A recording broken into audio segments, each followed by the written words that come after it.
রহমতুল্লাহি ওয়া বারাকাতুহু।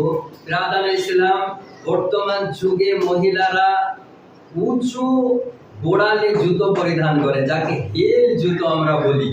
তো শরীয়তের বিধান অনুযায়ী মহিলারা উঁচু জুতো পরতে পাবে কিনা, পরিধান করতে পাবে কিনা। উঁচু গোড়ালি জুতো পরিধান করার কয়েকটি কারণে নাজায়েজ। 1 নম্বর, চরিত্রহীন, পাপী ও মডার্ন মহিলাদের সাথে সাদৃশ্য পাওয়া যায়, এই কারণে উঁচু জুতো পরিধান করা মেয়েদের জন্য জায়েজ নয়।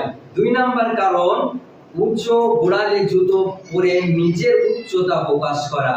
নচেত দেখবেন যারা নিচু মহিলা তারাই বেশি উঁচু গোড়ালি জুতো পরিধান করে। সুতরাং এটা এক প্রকার বোকা প্রতারণা, যা শরীয়তে নাজায়েজ ও হারাম।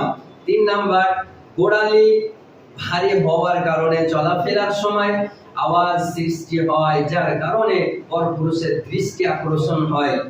5 নম্বর, গোড়ালি উঁচু হওয়ার কারণে পিছন বেশি প্রকাশ পায়।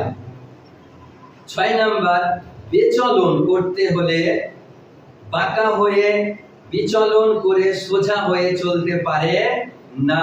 এছাড়া আরো অনেক কারণ আছে যে কারণে উঁচু হিল পরিধান করা মেয়েদের জন্য নাজায়েজ, এটা পরা মেয়েদের জন্য জায়েজ নয়।